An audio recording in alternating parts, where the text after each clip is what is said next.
They saw him as useless, unaware of the countless times he saved their life with his skill guidepost. They thought he just makes up fake monsters to scam them. But Root silently soaked up all the mockery by fellow adventurers. Until one day he got hired by Marks, a real adventurer who finally understood his value, unlocking his max potential to guide through deadly dungeons no adventurer ever returned from. In the depths of the jungle, a group of rhinoceros-like monsters had surrounded a carriage, leaving the humans inside trembling in fear. Someone shouted that a great horn was right there. Another let out a panicked cry, and in an instant they decided to flee. They urged the horses to run as fast as they could, abandoning all caution. One of the men glanced back, his face turning pale, and muttered that maybe they should have paid for a guide after all. It was already too late. The charging rhinoceroses caught up and crushed the carriage without mercy. Not too far away from that scene, Root was calmly using his skill guidepost. Its range allowed him to perceive danger from far ahead, far enough to sense even those unfortunate people being wiped out by the great horns. He turned back toward the carriage he was guiding and informed them that a massive herd of great horns was up ahead. Taking a detour would take longer, but it would be safe. The woman riding behind immediately expressed her relief, saying she was glad they had hired him, especially since monster numbers had exploded in the area lately. Root simply thanked her, all the while thinking about how guidepost worked. His skill didn't find treasure or enemies to fight. It identified the safest possible route for any journey. That was how he had always ensured that the people he guided reached their destination alive. Her husband, however,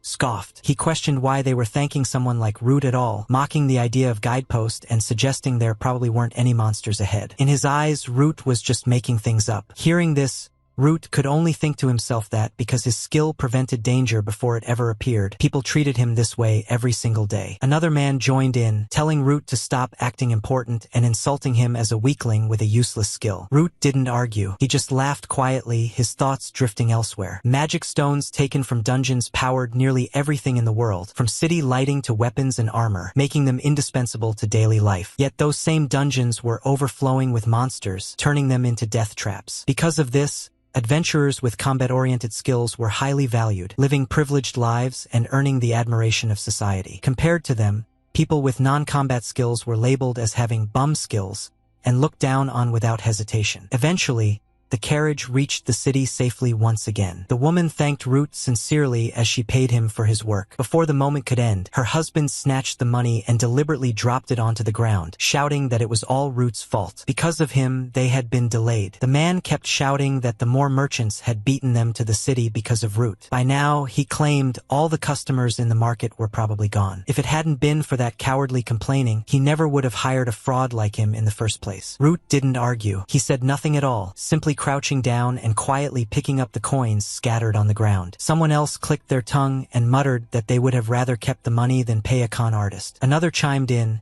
asking the leader if he didn't think the same. The leader, however, surprised everyone. He said no, on the contrary, that man was about to become very rich. Curious, he borrowed a bird's eye skill to check the mountain path they had avoided. Just as the guide had warned, a massive herd of great horns was roaming there. The more merchants never reached the city. In that moment, he understood. That skill was real. The leader approached Root and introduced himself as Marks, the leader of the Steel Moon Guild. He said he wanted Root's help in conquering a dungeon, relying on that very skill. The proposal left Root stunned. He could only ask if Marks truly meant using his guidepost. Later, the two of them sat in a cafe, calmly enjoying coffee. Root repeated what he had understood so far, that many adventurers had already challenged the newly discovered Emerald du Labyrinth, yet not a single one had returned alive. Marks confirmed it, adding that one adventurer had managed to report finding the Tears of Emerald du Magic Stone from inside the dungeon. After that, there had been no further news. Root reasoned that the return path must be far more dangerous than the way in. Marks smiled and said he was quick to grasp things. That was exactly where Guidepost came in. Hearing this, everything finally clicked for Root. If he used his skill, he could guarantee a safe route back. Marks assured him that a proper reward was prepared and casually revealed a pouch of coins, offering a success fee of 30 gold coins. Root nearly choked in shock. 30 gold coins was half a year's wages for him. With that much money, he could finally give his little sister a comfortable life. As the coins glinted before his eyes, his thoughts drifted to her. He remembered the woman who used to scream at him, calling him a creepy brat and a useless freeloader, demanding to know who he thought was keeping a roof over their heads. Root and his sister had worked non-stop every day, yet the woman never stopped yelling. She had even threatened that if he couldn't earn his keep, she would sell him off without hesitation. Root begged her to stop. The woman didn't take it well at all, snapping back and asking what kind of attitude that was. She reminded him of her so-called generosity, saying she had taken in 2 orphans after their parents died. Root lowered his head and said he would repay everything, asking only for a little more time. She sneered, saying he had quite the nerve. If the back rent wasn't paid by the end of the month, the girl would be sold off as a slave. Root said he understood and promised it wouldn't come to that. Then he turned to his sister with a forced smile, telling her everything would be fine, and that he would never let that happen. His sister broke down crying and called out to him, and the 2 of them hugged tightly. Pulling himself back to the present, Root thought about her again. His little sister, Rona, was much younger than him and had also awakened what people called a bum skill. Not long after she was born, their parents were killed by monsters that escaped from a nearby dungeon. It had been a massive, terrifying creature, far beyond what ordinary people could handle. No matter how hard they fought, they were powerless against it. Now, another monster lay before him, but this time was different. The party members, along with Marks,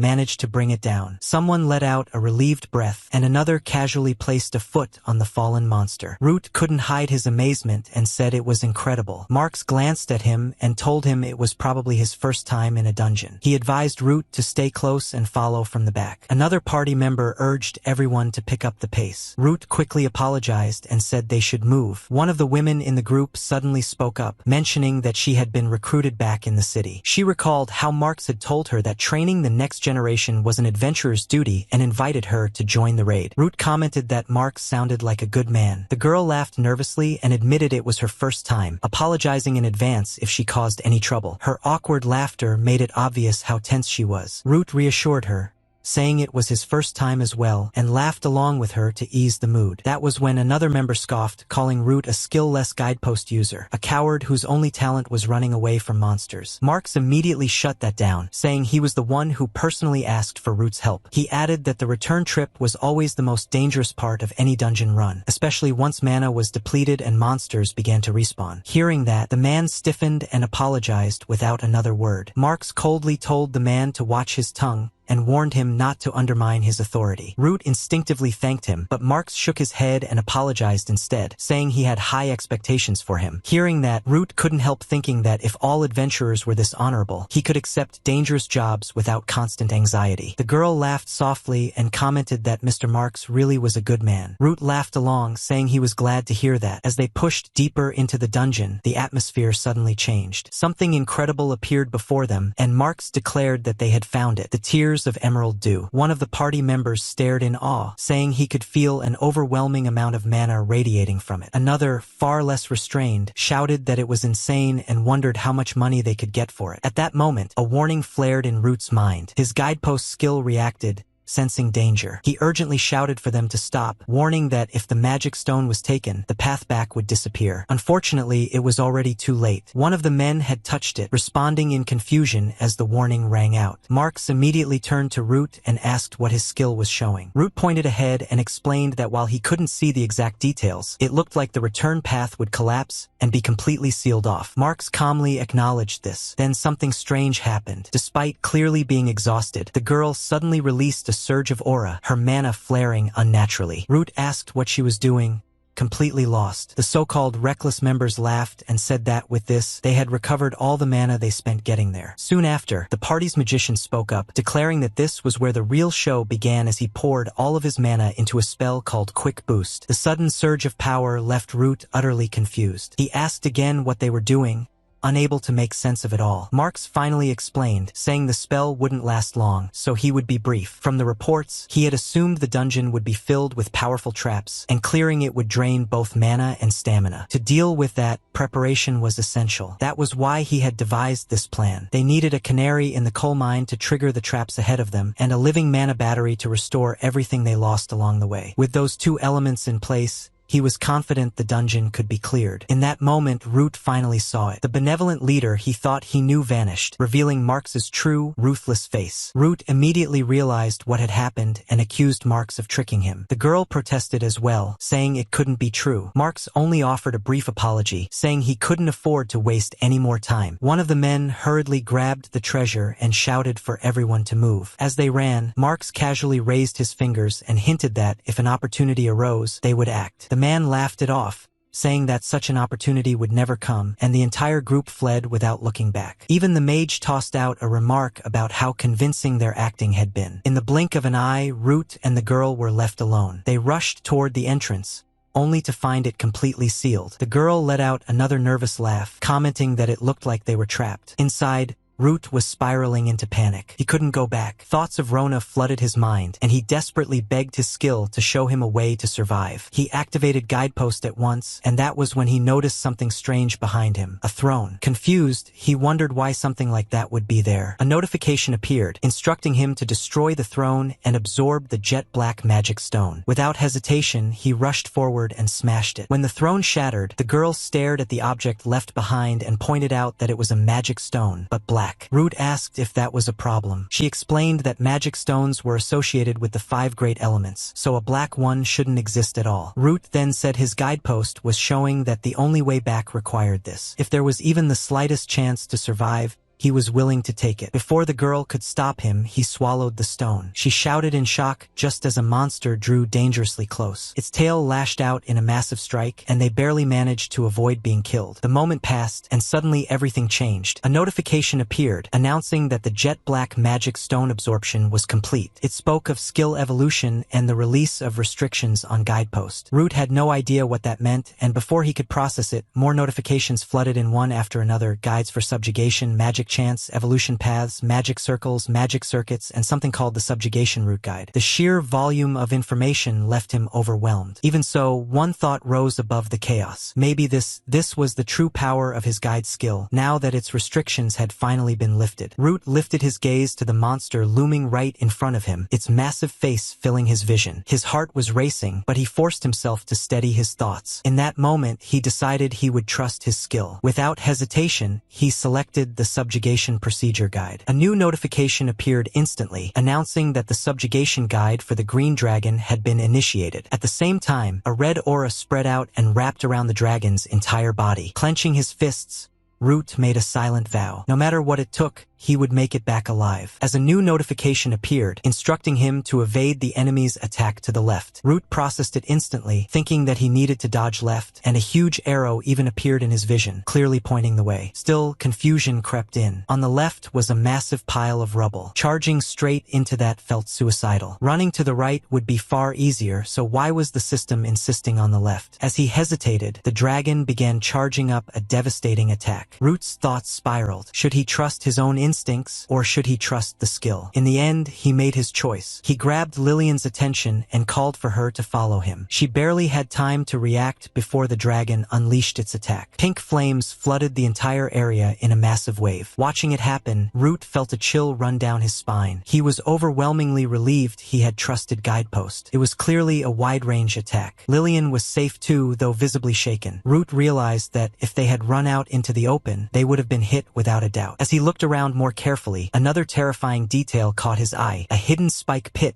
beneath the rubble. The realization hit him hard. The entire room was practically a death trap. When the dragon finally finished its attack, Lillian called out to him in panic. Root snapped back to reality, asking what they were supposed to do next. Before either of them could move, another notification appeared. This time, it was a magic circuit guide, instructing him to open Lillian's magic circuit and unleash the Great Archmage spell. The message stunned him. A Great Archmage spell? Lillian called his name again, her voice filled with fear, but despite everything, Root felt strangely confident. He didn't understand how, but he knew he could do this. Following the guide, he began absorbing Lillian's aura through the magic circuit. Almost immediately, her expression changed. She gasped in shock, saying her mana was overflowing and asking what was happening to her. Root ignored the panic and focused on the system, urgently checking what came next. A new instruction appeared. The chant guide told him to recite a specific chant to maximize magical output, with the green dragon set as the target. Root told Lillian to repeat after him. Without hesitation, she followed along. They began together, calling out the words, invoking the blaze of the heavens and the flame of the earth. As their voices overlapped, the chant continued, summoning the spirits of the inferno and commanding them to gather their power, to become a breath of absolute destruction that pulsed in time with the beating of his heart. The final words left their mouths together, burn it all and reduce everything to ash. The moment the flame breath was unleashed, an enormous torrent of fire surged straight toward the dragon and slammed into it head-on. The impact triggered a massive explosion, violent enough to shake the entire chamber. It was terrifying to witness. Lillian could barely finish her sentence, stunned by the sheer power of it. Before there was any time to recover, Root noticed another notification. It instructed him to immobilize the green dragon by using the environment. Even as the message registered, the dragon began to recover from the blast, its gaze locking onto them once again. Lillian panicked, saying she couldn't keep going and that they needed to run. Root refused. He said they were ending this here and now. As the dragon charged again, Root urgently told her to strike the stalagmite with her magic. Lillian froze, confused,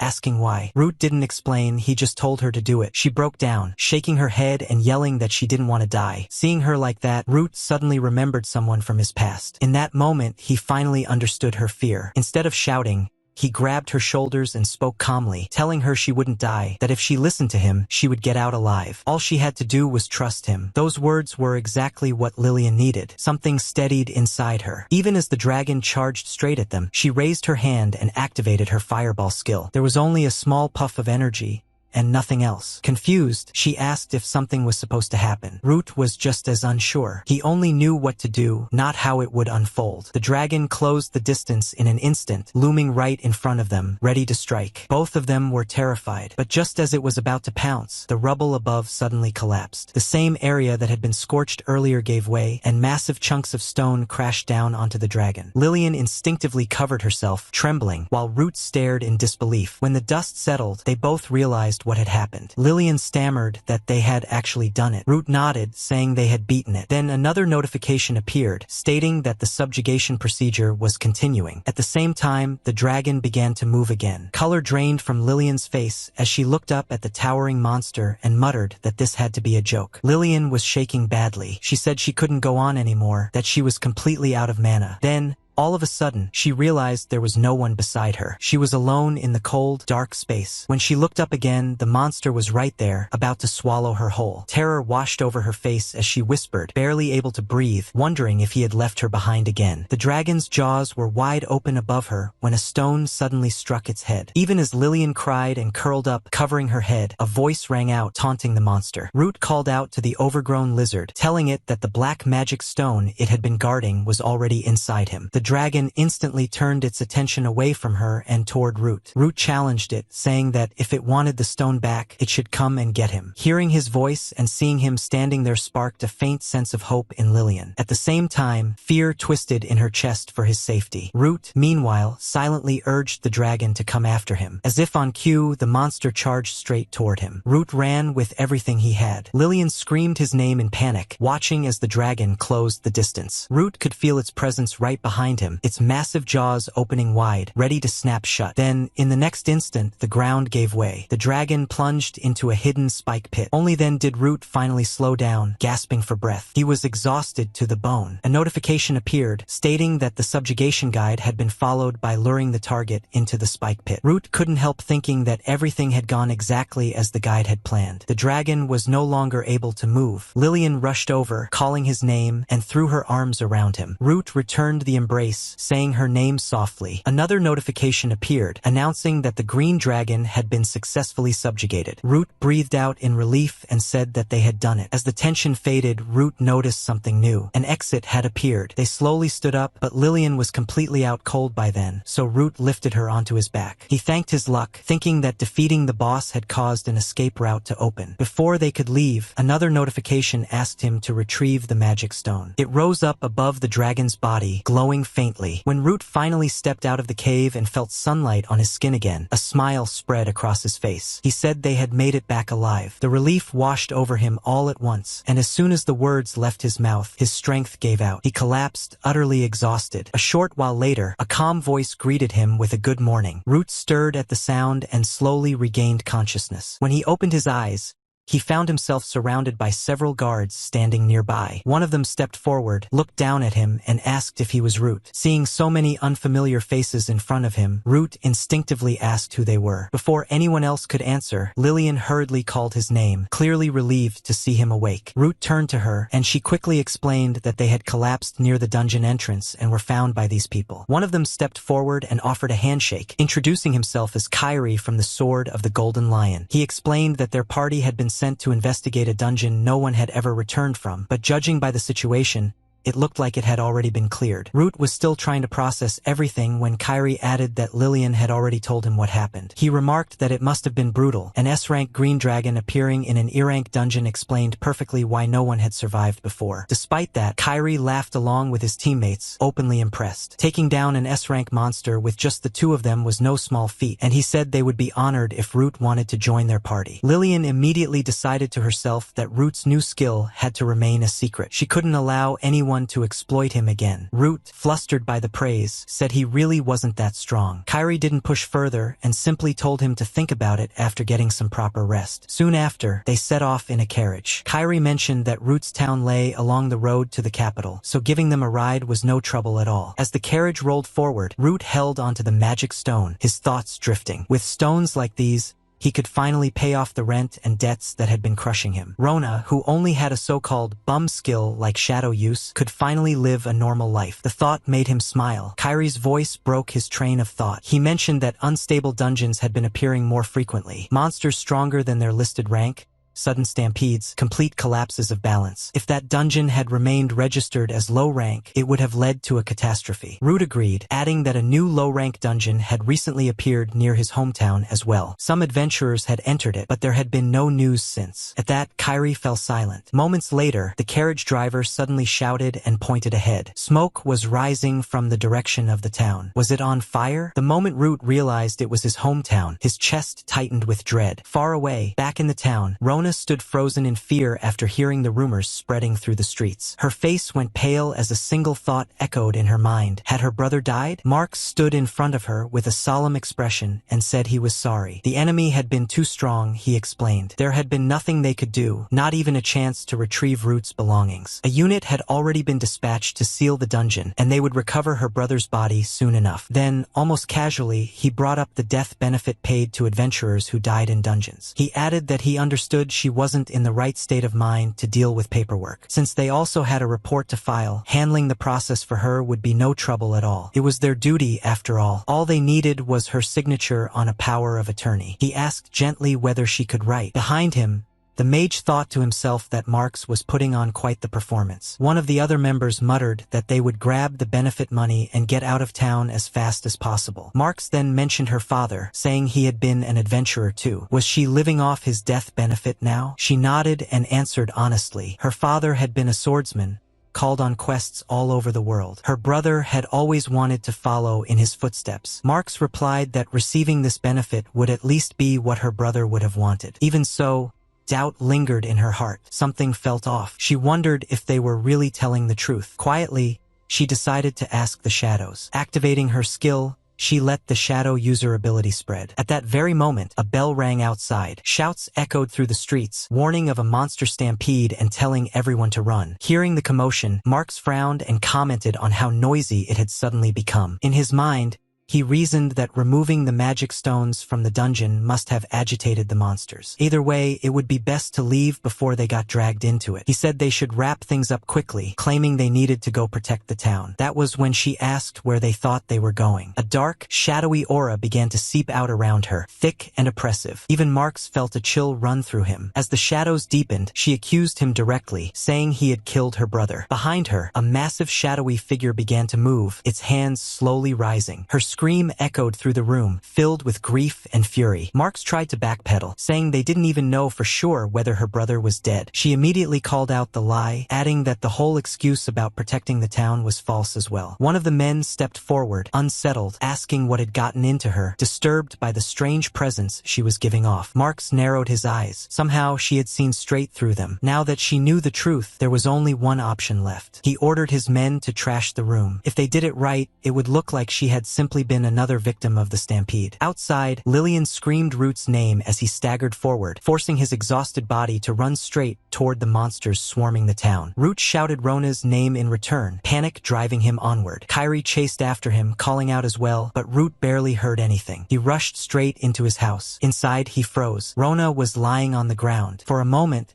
his mind refused to accept what his eyes were seeing. He dropped to his knees, calling her name over and over. Weakly, she answered him. Relief crashed into him all at once. He told her to hold on, that he was there, that he would take care of her wounds. But Rona only smiled, saying she was just glad he was alive. She had really thought he was dead. Root told her not to say things like that, insisting that he was alive, right there with her. Rona, still smiling, said that the adventurers who came had gotten what they deserved. Her words confused him. He asked what she meant, what adventurers she was talking about. Instead of answering, she shivered and said she felt cold. She asked where he had gone. Her voice was growing faint. Panic seized him. He grabbed her shoulders and told her he was right there, begging her not to drift away. Rona looked up at him one last time and whispered for him not to die. Then her body went limp. Root could do nothing but cry, his voice breaking as he clutched her. There had to be a way. There had to be something his skill could do. If he couldn't even save his own sister, then guidepost meant nothing. He activated it. A notification appeared, stating that there was no suitable treatment environment and that standard treatment was impossible. Then a new option was presented, a special route. Fusing the target's soul with his own could temporarily extend her life. Through his tears, Root repeated the words in disbelief. Fuse his soul with Rona's? Another prompt appeared, asking whether to execute the target soul fusion protocol to preserve life. He didn't hesitate for even a second. If it would save Rona, he would do anything. The system responded. The green dragon magic stone was linked to something called the Verdant prism. Activating it would assimilate Rona's body and soul into his own. Verdant prism activation confirmed. A powerful aura spread through the room, enveloping both of them. Root felt it surge into his body, overwhelming and unfamiliar. In that instant,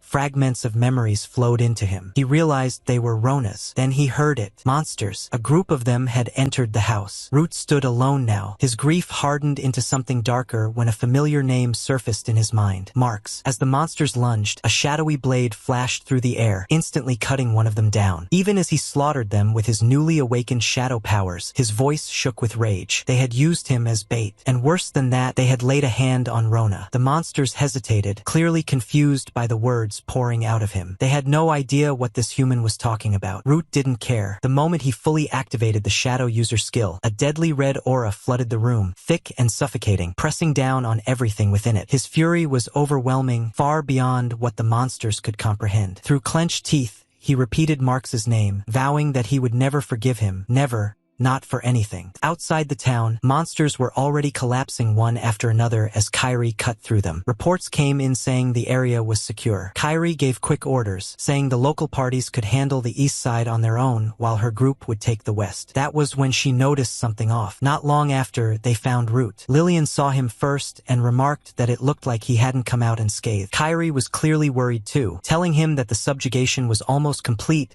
and urging him to get somewhere safe. Root didn't argue. He thanked them, then calmly said he was going on a journey to save his sister. Lillian immediately refused to be left behind, insisting she would come with him and that she could help. Root didn't deny her, but before anything else, he silently asked the system to show him the path forward. A notification appeared, selecting an extermination procedure guide and initiating a subjugation guide, this time targeting Steel Moon. Root's expression hardened. Those people, he decided, would never be forgiven. 3 months later, the scene shifted to the adventure city of Delphast. The city was lively and full of noise. Adventurers laughed and bragged, spirits high after another successful dungeon run. Root and Lillian were there as well, blending into the crowd. Around them, people boasted that today's dungeon had been easy, mocking the locals for struggling with it and calling them amateurs. Despite the cheerful atmosphere, Lillian felt uneasy. She mentioned that their group seemed to be growing, but she couldn't shake a bad feeling about some of the people tagging along. Her unease deepened when someone loudly suggested going after a legendary giant spider next. Another clarified they meant the shadowless spider,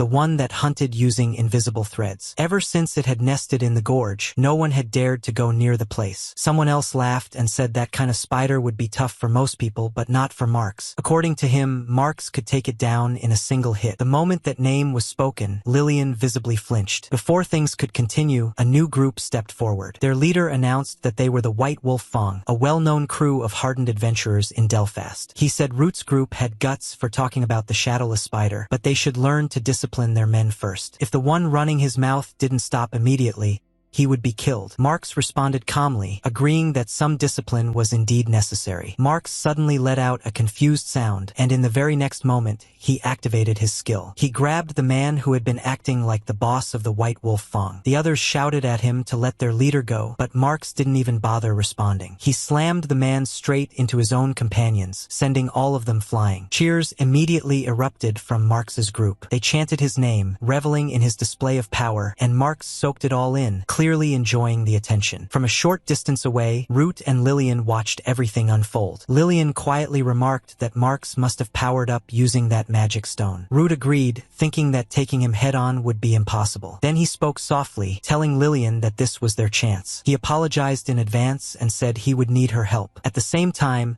a notification appeared before him, initiating the subjugation guide for Steel Moon. Lillian didn't hesitate and simply said she was ready. Not long after, Marks and his companions were riding together in a carriage. One of them commented that they had already cleaned out all the profitable dungeons in the city. Another said it was about time they moved on. Marks agreed. Someone suggested going after the legendary shadowless spider, but Marks immediately shut that down. There was no need, he said. They would just clear some random dungeon and leave the city. Even if things got dangerous, they now had plenty of disposable people they could use as decoys. One of the men joked that they could go collect another death benefit. Marks laughed it off, saying he was done with that kind of hassle. Hearing this conversation sent a chill down Root's and Lillian's spines. As the carriage continued on, one of the men frowned and asked if they were really heading in the right direction. Another said he thought the dungeon was up in the mountains. The first man snapped back, demanding confirmation. Before anyone could argue further, someone at the back suddenly froze and shouted in alarm. A thin thread had wrapped around him. Before the others could react, his body was yanked violently into the air. As everyone turned, they saw him being dragged away by something unseen. In an instant, realization spread through the group. This was the shadowless spider's nest. More massive spiders began emerging around them. Panic set in. Someone shouted for the carriage to turn back immediately. When they did, the man who had been shouting earlier felt his blood run cold. Standing behind them were Root and Lillian. He stammered in disbelief, recognizing them. Marks also turned and locked eyes with them, instantly understanding who it was. The carriage screeched to a halt. Root and Lillian stepped forward,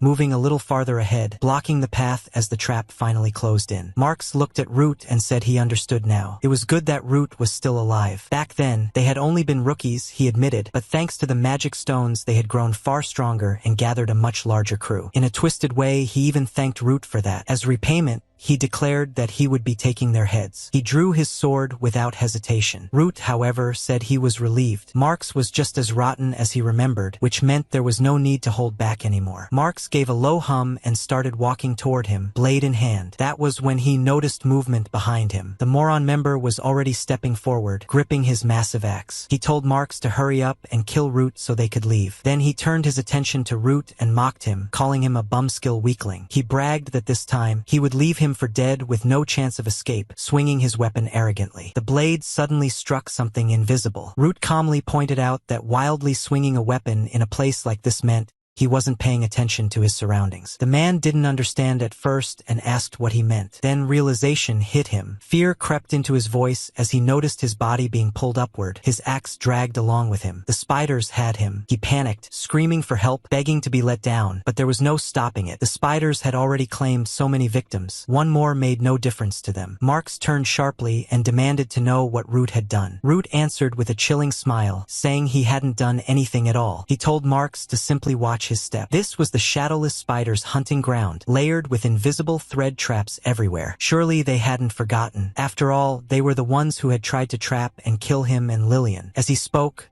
the truth became obvious. Threads filled the area, crisscrossing the space in every direction, nearly impossible to see. Root's expression darkened as he finished speaking. They had laid a hand on Rona, and for that, they would pay with their lives. The man trapped in the web was completely panicking now. He screamed for them to stop wasting time and hurry up to save him. The mage froze, not knowing what to do, then hurriedly said she would help as soon as she could. Root and Lillian remained where they were. Root kept scanning the surroundings while the mage desperately began casting a spell. A moment later, her face went pale. She realized it was an anti-magic field. At that point, it became obvious there was nothing that could be done. The trapped man understood it too. His resistance faded as despair set in. Not long after, the spiders closed in, calmly finishing their meal. Watching this, the remaining members completely lost their nerve. They shouted in disbelief that this couldn't be happening, that they couldn't do anything, and decided to run for their lives. But it was useless. They couldn't see the invisible threads, and the spiders had an easy time picking them off one by one. Marks, however, didn't move. He stood there in silence, thinking deeply as everything unfolded. Finally, he spoke, saying he understood now it was a trap layered inside another trap. He let his sword fall from his hand and calmly remarked that this was how it was. Everyone had abandoned him. Surely there were more traps prepared than just these. Then he mentioned Rona by name. He mocked her, calling her a good little sister who always looked out for her big brother, and said it was pitiful. He even laughed, adding that maybe her brother wouldn't have suffered so much if she had been more gullible. That was when Root drew his sword. This was exactly what Marks had been waiting for. In his mind, he felt satisfied. Root was angry now. Even after setting all those traps, he still wanted the satisfaction of striking him down personally. That was why he was holding a sword he wasn't even used to. To Marks, it was obvious.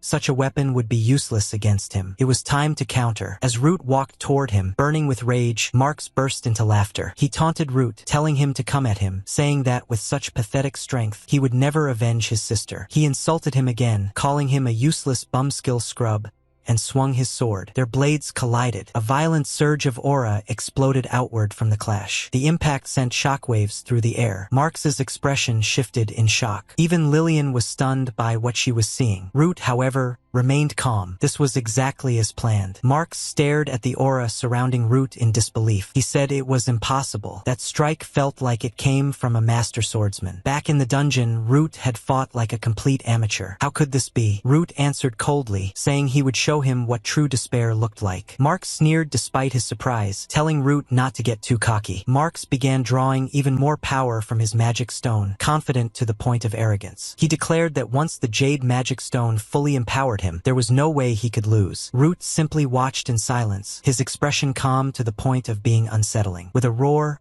Marks charged forward, launching a fierce attack. Root dodged and blocked it cleanly. Lillian cried out in alarm, but Root showed no sign of panic. He was handling it. Marks gritted his teeth and shouted that this was the end, swinging again with even greater force. But this time, he didn't target Root. He went straight for Lillian. He sneered that, unlike Root, he wasn't foolish enough to face threats head-on. Either Root would disable the traps and tell him how to escape, or they would all die there together. The choice was Root's. In his mind, Marks was already calculating. Even if he killed them both now, he was still trapped in the web and would end up spider food. It was better to use Lillian as a hostage, escape first, and finish things later. From his perspective, everything was going exactly as it should. Root was right in front of him, and Lillian was under his control. He mocked Root, saying there was no point hesitating. Root couldn't win against him. He demanded an answer and threatened that if Root didn't choose, he would kill her. What Marks didn't realize was that something was already standing right behind him. A strange sensation made him turn around, and his eyes widened in shock. It wasn't another ally. It was a shadow, one far too real. A shadowy knight. Before he could react, he felt his power slipping away. The jade magic stone was being pulled from him. Panic flooded his face as he screamed about his stone, about his power. At that moment, Root rushed forward. He told Marks that he hadn't been listening. He was about to experience it, the same despair he had inflicted on them and on Rona. Root's blade flashed as he struck. Marks couldn't believe it. All his scheming, all his confidence. He had never imagined it would end like this. Invisible threads still hung above, but below him was only doom. No spider had touched him until now, yet his own actions had finally caught up to him. Then he felt it. Something massive was approaching. He froze as he turned and saw a gigantic spider crawling toward him. him. He screamed for it to stop, begging, apologizing, then lashing out in hysterical threats. He shouted that his brother would find out, that Root would regret this, begging for help as he was dragged away. As Root and Lillian turned to leave, Root calmly remarked that once the magic stone's power was fully severed, Marx's death would be quick. His screams echoed behind them as the spider claimed him. Lillian whispered that it was the shadowless spider,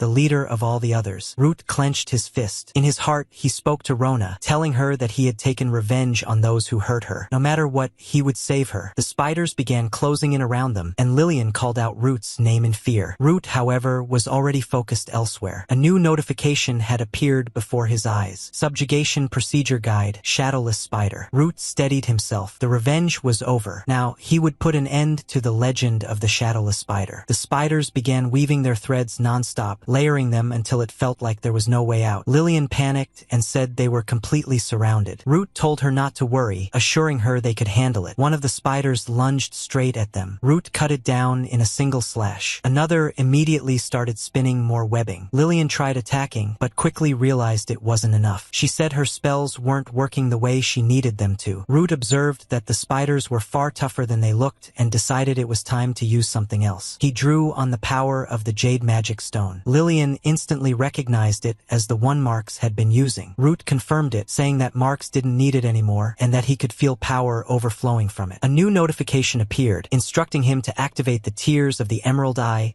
and direct magical energy upward. More webs came flying at them, but shadows gathered around Root. The darkness moved on its own, striking out at the spiders from every direction. Seeing this, Lillian finally felt a sense of hope. Maybe they really could get out of this alive. Root remarked that to use his power properly, he had first needed to grow stronger. Another notification appeared, this one granting him swordsmanship, synchronizing his mind and body with the movements and instincts of a master swordsman. With that, he declared that it was their turn now and charged forward. Lillian looked around in shock, realizing that this was truly the spider's nest. This wasn't some simple trap at all. Another guide activated, telling Root that Guidepost would provide the safest route to a chosen destination. He immediately understood. That was the true strength of his power. It would always show him the safest path forward.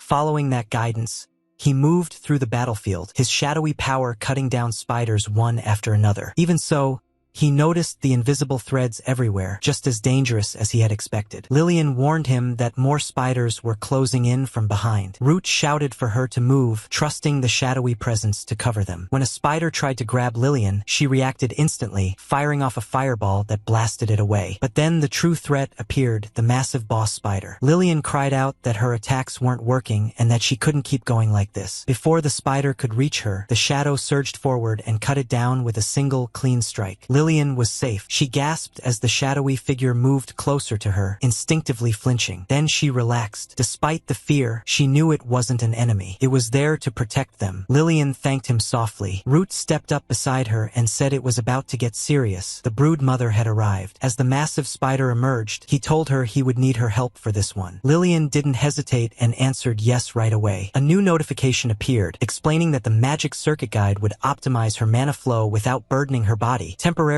unlocking power far beyond her normal limits. An intense aura wrapped around Lillian, and she stared at herself in shock. Root told her he had unlocked her magic and ordered her to hit the brood mother with everything she had. She gathered an enormous fireball and hurled it forward. The explosion engulfed the spider mother in flames. Lillian gasped in excitement, saying she had done it and that it felt incredible, only to freeze a second later. The brood mother was still standing, charging straight toward them. Panic surged through her as she cried out in disbelief. Root, however, remained calm. He explained that it was fine. The attack hadn't been meant to kill it. The real goal was to burn away the webs and scatter the smaller spiders. With the threads gone, they could finally move freely without the risk of being dragged away. Now, he could focus entirely on finishing the fight. Lillian could only stare in awe. Before launching his final attack, Root addressed the spiders calmly. He said he held no personal grudge against them, but he would exterminate them to achieve his goal. Then he charged forward. In a single, overwhelming slash, he cut down the brood mother. The gigantic spider collapsed, defeated at last. Lillian stood there in shock. She said it was incredible. One-shotting a subjugation rank as shadowless spider would earn an enormous reward if reported to the guild. Root simply smiled and replied that he wouldn't be returning to the city. He had something far more important to do, and besides, he had already received a greater reward. He opened his hand, revealing a deep purple stone. A notification identified it as a purple shadow stone, an item that used its holder's mana to conceal their presence from the world. Lillian immediately recognized it and said it was extremely rare. She realized then that this must have been how the shadowless spiders created their invisible threads. Root said he would be taking it. He needed it to meet the one person who could save Rona. When Lillian asked who that was, Root answered without hesitation. His destination was the Witch of the World Tree Verdant. Lillian froze, stumbling over her words. She said that the Witch of the World Tree Verdant was her mother. Lillian immediately panicked and said that Verdant was a terrifying woman who would never lend her power to anyone. She begged Root to stop and asked if there wasn't any other way. Root answered calmly that it was impossible. He had already used guideposts to explore every possible route, and every single one led to Verdant. Hearing that only made Lillian more afraid. After a moment, she said she was grateful that he had saved her, but if he was truly going to meet Verdant, then this was where she would part ways with him. She turned to leave, but Root grabbed her sleeve and stopped her. He begged her not to go, saying that without her, he couldn't save his sister. Seeing the man who had saved her now bowing his head and pleading shook her badly. She was nervous, conflicted, and unsure of herself. In the end, she didn't resist anymore. Without saying much, she quietly continued walking alongside him. For a while, neither of them spoke. Eventually, Lillian muttered to herself, wondering why she was such a pushover. Root just laughed softly and thanked her. He said that her existence was the only key they had to reaching Verdant. Then he asked gently why she was so afraid. After all, she was Verdant's daughter. He added that she didn't have to talk about it if she didn't want to. Even so, the words stirred memories she couldn't easily suppress. Lillian shuddered, then said it was fine. She explained that Verdant had borne 3 daughters from the fruit of the world tree, each meant to be her successor. The eldest, Elvira,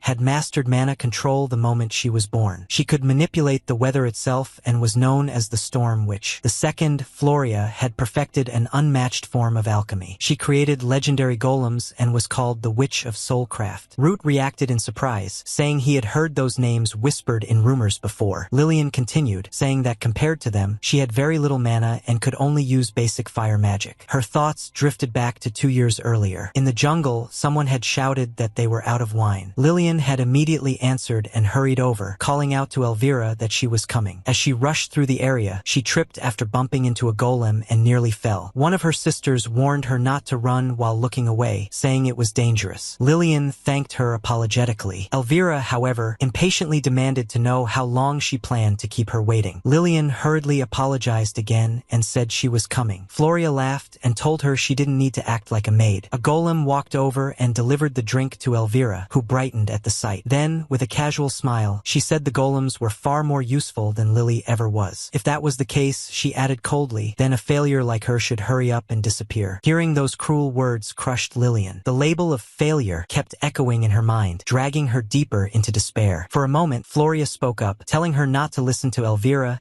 and insisting that she wasn't a failure. That single sentence gave Lillian a fragile sense of hope. Shattered instantly, Floria continued, her expression darkening as she said that Lillian did have an important role to play as a test subject to measure her golem's durability. The fear that washed over Lillian was even worse than before. Floria then casually remarked that the space was too cramped and suggested taking things outside. Lillian begged her to wait, but her words were ignored. Outside, the golem began attacking her relentlessly. Lillian cried and sobbed, asking why they were doing this to her. Floria answered calmly that at the World Tree, it was only sisters and their mother. When a witch created a new toy, another witch simply had to test it. That was all there was to it. Lillian shouted no, but Floria only warned her to be careful. This golem, she said, wasn't programmed to hold back. The golem rushed her with a massive punch. Lillian barely dodged in time and instinctively hurled a fireball as it turned. The spell struck, but it barely scratched the golem. Floria commented casually that it wasn't a bad attempt. Elvira, who had been watching, scoffed and said that maybe Lillian was just too weak. The golem attacked again, and again Lillian was struck. Elvira remarked that she wanted a turn. Floria refused, saying the golem wasn't built to withstand Elvira's level of power. Desperate, Lillian cast another fireball, but it still did nothing. Elvira mocked her again, calling her mana pathetic and saying she could only use fire magic. The golem seized Lillian. She screamed for her sister to help her. That was when Elvira finally stepped in. She said she was done holding back and summoned the Thunder Emperor sword. With a single devastating strike, she smashed the golem, the shockwave sending Lillian flying. The golem was badly damaged, and Floria shouted at Elvira not to break her toy. Elvira shot back that Floria shouldn't make such flimsy golems in the first place. Then a calm, cold voice cut through the chaos. Their mother told them they were being too noisy. If they wanted to play, they should do it more quietly. Elvira immediately apologized. Their mother added that they should at least avoid dirtying the garden. Floria obediently said she would clean everything up at once. Then their mother spoke again, her words cutting deeper than any blow. She referred to the broken golem as junk and to Lillian as trash, and ordered that both be thrown out together. They were no longer of any use. Lillian heard every word. They told her that since she had been hired before, she was no longer needed now. With that, they threw Lillian out. She lay there, heartbroken and empty. Floria didn't seem to care at all, at least not about her feelings. But there was something she did care about. She crouched down beside Lillian and spoke softly, almost cheerfully, asking if Lily wanted to make herself useful one last time for her research. Lillian, trembling, wondered what she meant now. Floria explained that she had always wanted to try using a person as material for a golem. As if responding to her words, a nearby golem opened its jaw wide, ready for the experiment. Lillian was frozen in terror. Floria tilted her head and mused that their mother had forbidden experimenting on humans. Then she shrugged and added that their mother had also called Lillian trash. That made it sound fun, didn't it? Elvira joined in, saying that by becoming a golem, Lily might finally be useful to them. Floria smiled and declared that it was time for her rebirth. As the golem reached out,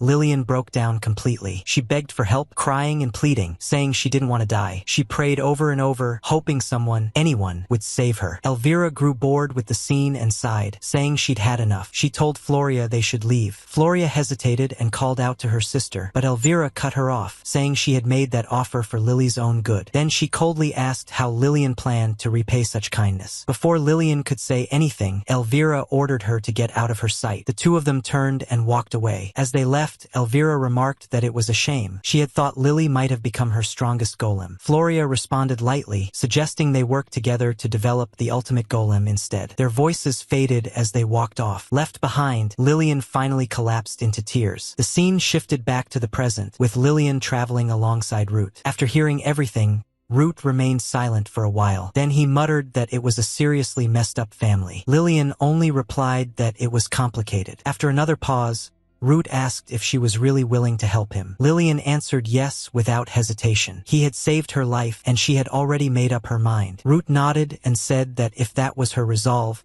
he would honor it. He told her he would explain his goal and his abilities. Lillian admitted she had been curious and leaned in, visibly interested. Root said his goal was to save Rona. His abilities were Guide and Shadow User. Using the power of the Green Dragon's magic stone, he had fused Rona's dying soul with his own. When their souls merged, he had absorbed her ability as well. Lillian realized then that the Shadow Knight she had seen must have been Rona's power. Root said that was partly true. Rona's ability, Shadow User, allowed the user to freely manipulate their own shadow. Everyone, including Rona herself, had always thought it was a useless, non-combat bum skill. Root said he had believed that too, until his guide revealed its true potential. A shadow could take on any form the user imagined. When Lillian asked about the knight, Root explained that he had modeled it after his father, who had been a swordsman. Lillian asked if that meant Rona could have done the same thing. Root shook his head and said no. Rona had been too gentle. She probably would have struggled to even imagine a warrior in the first place. He added that by imagining the Shadow Knight himself, he could then issue it commands through Guide, allowing it to act independently and attack enemies on its own. Lillian was genuinely amazed. She said that kind of fighting style was something only he could pull off. Root agreed, but added that he hadn't inherited the full Shadow User ability. Lillian then asked what Guide really was. She had always thought it only showed the safest path. Root started to answer, but then they both sensed something. Lillian immediately recognized it. A great horn. The monster was already close. Rather than panic, Root thought the timing was perfect. He jumped off the carriage with his sword drawn and shouted to draw the monster's attention, luring it away. As he moved, he thought that the road to Verdant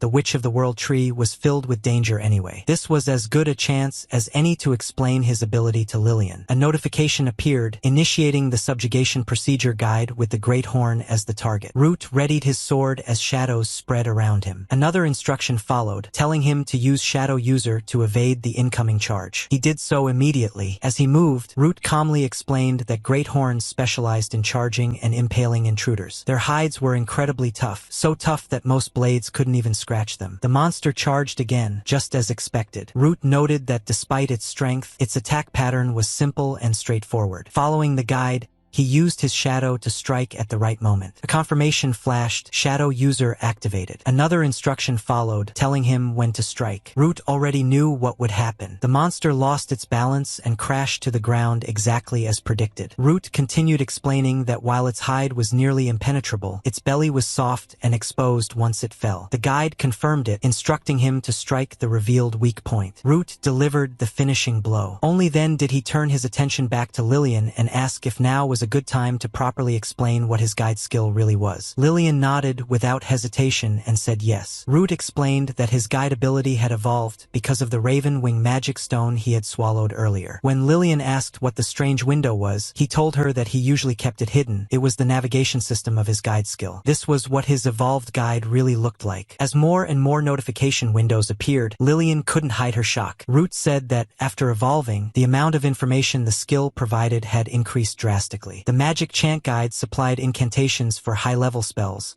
like the ones they had used before. The magic circuit guide manipulated mana flow inside the body to draw out latent magical potential. At that point, everything clicked for Lillian. She realized that was why she had been able to use such overwhelming magic against the green dragon. Root corrected her gently. The magic circuit guide didn't create power. It only drew out what already existed. That strength had always been hers. He told her that she possessed the power of a great archmage, inherited directly from the Witch of the World Tree. Lillian was stunned. She could barely believe it. Root looked at her seriously and told her she wasn't useless. The power of Verdant, the Witch of the World Tree, had been passed down to her. Hearing that made Lillian smile for the first time in a long while. She then asked if his guide also knew a way to save Rona and Verdant. Root answered that it did. His guide had already shown him the path. Lillian remarked that it sounded almost all-powerful. Root shook his head and said it wasn't quite that incredible. More accurately, it functioned like a prophetic analysis ability. Lillian agreed that description fit better. Looking back on everything that had happened, she understood. Root added that the skill subconsciously analyzed the environment and guided him toward the optimal solution, almost like an oracle. Even so,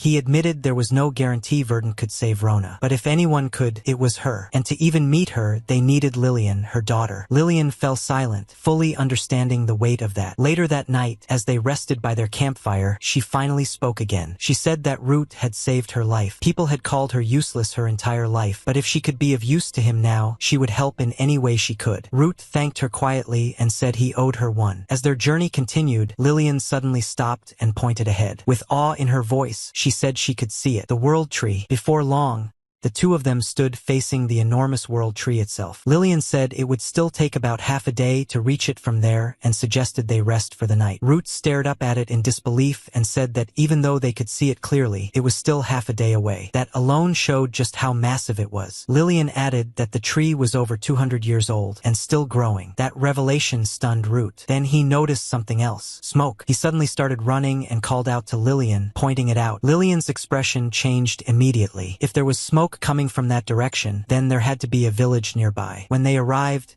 they saw chaos. One of Floria's golems was rampaging through the area, smashing buildings and sending debris flying. The villagers looked exhausted and desperate. A few fighters were still standing their ground, shouting in disbelief that there were golems out here. A woman beside one of the knights said they would stop it there. The golem swung its massive fist. The knight leapt up and struck it mid-attack, but instead of going down, the golem reacted violently and turned toward him. The knight froze in shock, unable to understand what was happening. At that moment, a fireball slammed into the golem from the side. It was the woman casting magic. For a brief second, they wondered if that was enough. It wasn't. The golem rose again, completely unfazed. A calm voice echoed from within it, saying that magic of that level had already been accounted for and was useless. In the next instant, the knight was killed right in front of the woman. She froze, her body going stiff as she collapsed to the ground, unable to even scream. Trembling, She asked what the golem wanted. The voice replied that they had no ill will toward human lives. They simply required a few magically inclined humans as materials for their golems. The golem reached out toward her. Before it could touch her, a massive arrow flew through the air and struck the golem directly in the head. Root had arrived. Lillian was right behind him. The arrow pierced into the golem, though only partially. The voice inside let out an annoyed sigh, complaining that it was one thing after another. Root calmly remarked that this was a golem.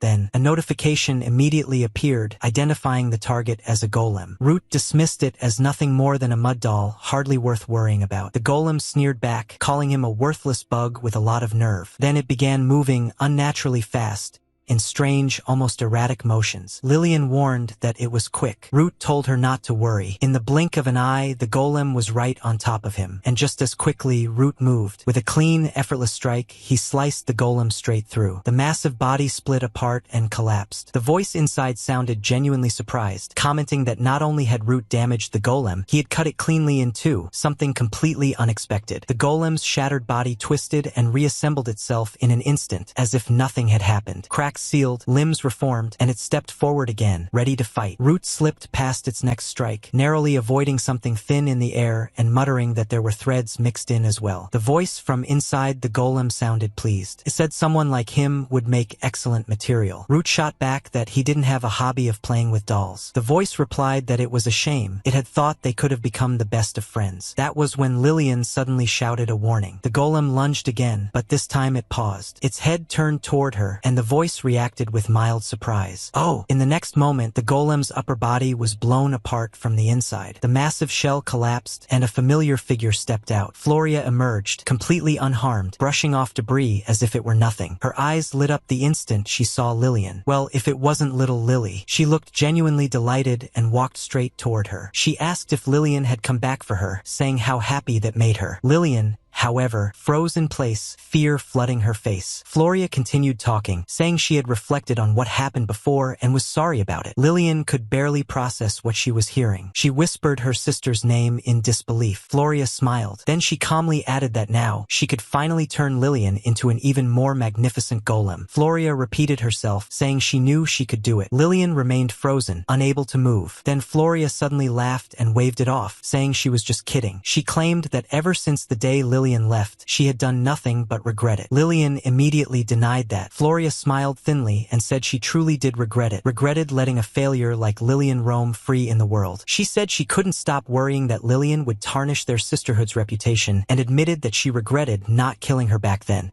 Those words hit Lillian like a blade. Her fear returned in full force. This was exactly why she had never wanted to come back. Before Floria could take another step, a sword slid into the space between her and Lillian. Root stood there, weapon raised, telling Floria that he and Lillian didn't have time for her games. Floria looked amused and remarked that hanging around with trash like Lillian, he should have all the time in the world. Lillian broke down crying and apologized instinctively. Root immediately told her to stop. She had nothing to apologize for. If Floria couldn't see her value, that only meant Floria was a terrible judge of character. That finally irritated Floria. She snapped back, demanding to know who he was calling a terrible judge of character. At the same time, the golem surged with energy and lunged forward. Root didn't hesitate. He stepped in and sliced the golem cleanly in two again. He calmly repeated that it was hardly an opponent. Floria sneered and reminded him that golems could be revived endlessly. As expected, the pieces began to repair themselves.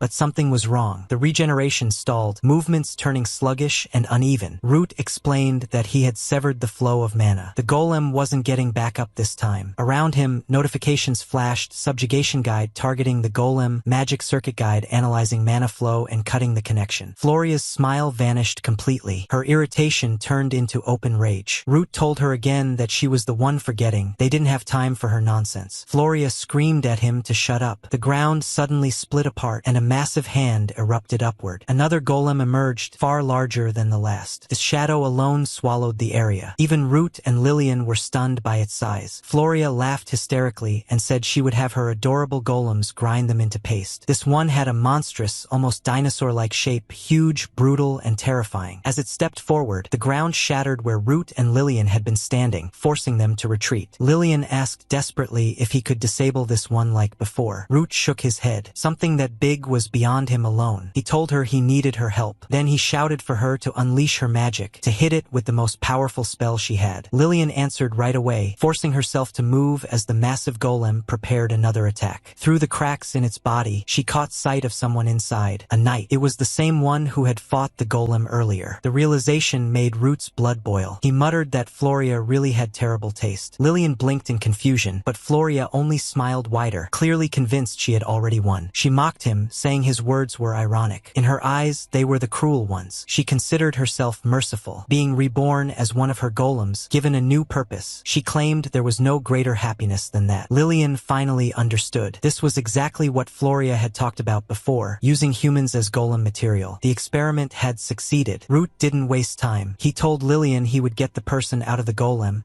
and once he did, she had to finish it off. Lillian panicked, saying she couldn't cast something that powerful on her own. Root was already moving, dodging heavy blows as he answered her. She had already unlocked her power twice before. All she had to do was remember that feeling. She could do it by herself now. Even though she was shaking, Root trusted her completely. He fought head-on, using his shadow alongside him. The shadow tore through the golem's limbs, slicing off hands, but Floria only laughed, fascinated. She said that ability was perfect for testing the golem's durability. The monster kept attacking with its remaining limbs. The shadow battled relentlessly, creating openings. Root seized them, striking at weak points again and again until he finally broke open the golem's torso and pulled the knight free. He shouted for Lillian to do it now, but Lillian froze. Tears streamed down her face as she said she couldn't. No matter how hard she tried, the power wouldn't come. At that moment, the golem's exposed belly writhed as countless hands reached out, trying to drag the knight back inside. Root yelled at her to feel her mana, to remember how it had flowed before. Floria laughed cruelly, saying there was no way trash like her could do anything. Root shouted back that Lillian wielded the power of a great archmage. Those words finally reached her. Lillian whispered that she could do this. She tried to believe it, but Floria cut in again, telling trash to know its place and stay quiet. That was when something inside Lillian snapped. She remembered the words she had just heard earlier. She wasn't trash. She screamed it out loud. She was not trash. Mana surged violently around her. Flames erupted as she began chanting, calling on the blaze of the heavens and the flame of the earth, weaving crimson fire and raging winds into a single spell. Root watched in awe and told her she had it. She truly was a great archmage. For the first time,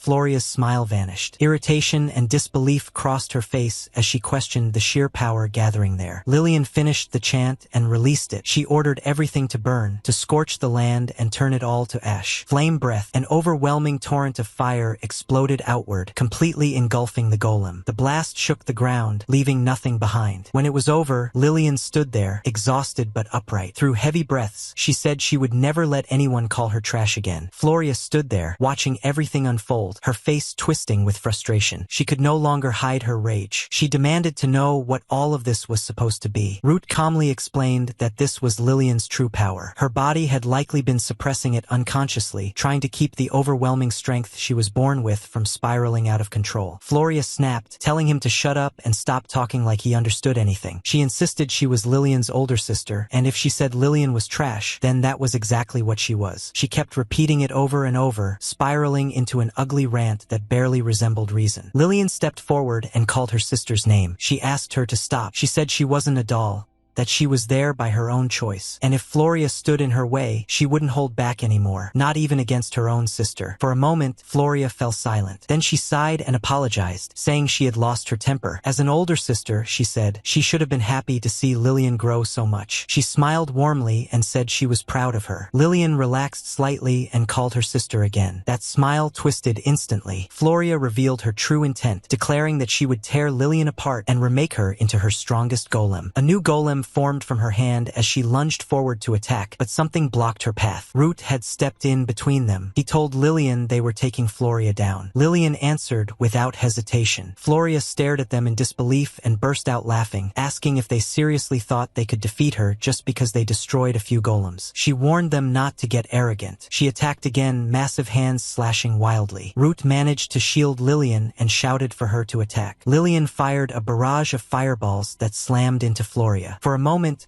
Lillian smiled, thinking she had landed a hit. Floria stood unharmed. She mocked Lillian, asking if she really thought an attack like that could even scratch her. Lillian's confidence wavered, admitting it hadn't worked. Root told her that was fine, it wasn't meant to. While Floria focused on the flames, the shadow slipped behind her. Floria sensed something was wrong at the last moment and barely managed to dodge as the strike came in, her expression finally showing real alarm. Floria scoffed, calling it a cheap shot and mocking any idea of gentlemanly behavior. The dark shadow lingered and began wrapping around her body. She demanded to know what it was as it swallowed her up. Even while trapped inside, she kept struggling, yelling that she didn't understand what was happening. Each time she tried to break free, the shadow closed in again, tightening its grip. Then she realized something and grew even angrier. Root had run. She cursed repeatedly, shouting for him to come out. For the moment, though, both Root and Lillian stayed hidden. Lillian whispered that hiding was pointless and that it was only a matter of time before Floria found them. Root calmly told her it was fine. He said this was exactly what he needed, just a little more time to prepare. Floria began leaping across rooftops, tearing through the area as she searched. She shouted that they couldn't have gone far and insulted them for relying on sneak attacks before running away. She sneered at Lillian, mocking her taste in men, threatening to gouge out her eyes and make sure she never talked back again. In her rant, she declared that a golem didn't need free will and that Lillian would become her toy. That was when an arrow suddenly pierced her. She froze in shock, letting out a confused sound. Then more arrows came flying in, striking her from multiple directions. Lillian tensed, worried, but Root reassured her. It was the Royal Capital Knight Order. They had come to rescue the knight taken earlier. A formation of knights appeared, and their leader announced that they had confirmed a hit on the Witch of Creation. Floria snapped the arrows out of her body, demanding to know who these people were. One of the knights began chanting, enchanting their weapons with the Flame Emperor's power. The entire unit surged with strength and unleashed another barrage. Arrows and fire rained down on Floria from all sides as the leader ordered them to keep firing. Then another enchantment followed, Thunder Emperor. Lightning crackled as the leader charged in with a thunder-infused sword, shouting as he attacked. Floria screamed in fury, calling them mere humans and demanding to know how they dared. Hidden nearby, Root watched calmly. This was exactly what he had been waiting for. In front of his eyes,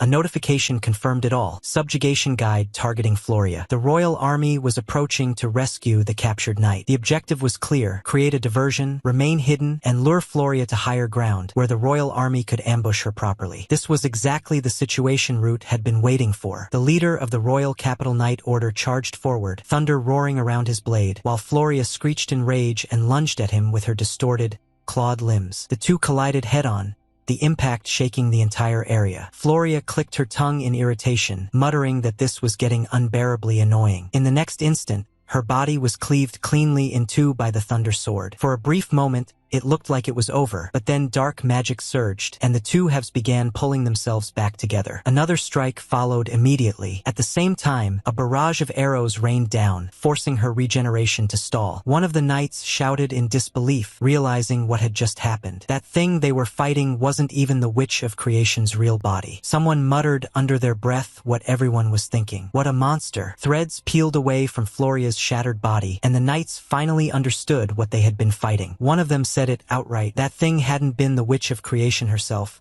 just one of her golems. Still, for something like that to attack a human village was unbelievable. The knights began talking among themselves. Reports had been coming in non-stop from nearby towns. Damage caused not only by the Witch of Creation, but even sightings tied to the Storm Witch. Something was clearly wrong. Their leader said that while the witches of the World Tree were infamous for their bad tempers and difficult personalities, they never attacked humans without reason. Normally, they only acted when someone got too close to the World Tree. And the World Tree, they added, was filled with countless rare resources, things that could greatly benefit mankind. Over the years, many adventurers had tried to claim them. Everyone had heard the stories. Another knight mentioned herbs with miraculous effects, some even rumored to cure any disease if prepared correctly. But those rumors always ended the same way. The World Tree was protected by the witches, and any adventurer who dared to trespass never came back alive. There was an old saying passed down locally: view the World Tree from afar, and the terror will remain asleep. Their mothers had taught them that. As the knights spoke, spoke. Lillian quietly shared her side of the story with Root. She explained that their mother had strictly forbidden them from descending into human villages. That was why Floria being here made no sense. Root agreed something had to be wrong at the World Tree itself. Nearby, one of the knights mentioned that they had recently lost contact with Ailsa, who had gone to investigate the situation. He feared the man had been captured by the witches. Another knight said there was no longer any point in hesitation. They would subjugate the witches of the wild. They couldn't allow any more harm to come to the villages. That was when Root finally spoke up. He hesitantly got their attention and gestured to the man beside him, the knight who had been trapped inside the golem. He asked if this was the Ailsa they were talking about. The knights reacted instantly, rushing over to heal him. Before long, the man stirred, then slowly sat up. When asked if he was all right, he said he was fine and thanked them. He apologized and explained that the Witch of Creation had captured him. One of the knights nodded, saying they had already been told. Then he turned to Root and Lillian, saying he vaguely remembered seeing them before and thanking them as well. He introduced himself as Ailsa. Root introduced himself in return, and Lillian followed. With that, all the pieces finally began to come together. Ailsa spoke up and addressed the captain, saying that while he had been held captive, he had seen what the witches were doing. As he began recounting it, the scene shifted to his memories. He remembered Elvira noticing him and asking who the girl was. Floria had been there as well, busy preparing more golems, and casually replied that she had found the girl in a nearby village. She pointed out the armor and immediately realized it belonged to the Royal Army's investigation team. The moment the Royal Army was mentioned, Floria's interest sharpened. Elvira scoffed and said Floria was clueless about anything that wasn't related to golems. She explained that the Royal Army represented the heart of the human world, foolish, arrogant, and endlessly troublesome. Their armor symbolized that pride. She was certain of one thing: those people would eventually attack them. Floria laughed it off and said that if humans were coming, she would simply turn every last one of them into golem toys. Elvira, however, warned her not to underestimate the Royal Army. They were far more troublesome than Floria seemed to think. Elvira then turned toward their mother and asked what they should do. Their mother only let out a weak groan. Elvira smirked and remarked that groaning wasn't exactly helpful if they were trying to understand her thoughts. Their mother was deeply connected to the World Tree, barely conscious. Floria spoke next, saying their mother had already reached her limit. From the outside, the World Tree still looked fine, but on the inside, it was beginning to rot. Hearing that, Elvira casually suggested they abandon the rotting tree altogether and go live in the capital instead. Floria immediately reminded her of the promise they had made to their mother. Elvira repeated it mockingly, that they were never to leave the World Tree, that attacking humans would only lead to conflict, and that conflict would become the spark that burned their roots to the ground. Floria affirmed it. Their mission was to continue watching over the World Tree that had taken root in this land. Elvira snapped back, asking if that meant they could never leave this place. Floria answered firmly that it did. Elvira shouted that she would rather die than live like that. In a sudden burst of anger, Floria slammed her fist into the World Tree itself. Elvira stared at her in surprise, calling her name. Floria's eyes were burning as she spoke. Their mission was to guard the World Tree and avoid unnecessary conflict, but that only mattered as long as the tree was healthy. If it was rotting anyway, then there was no reason to hold back. She proposed killing everyone in the capital and taking it as their new vessel. They could plant new roots there. Elvira's expression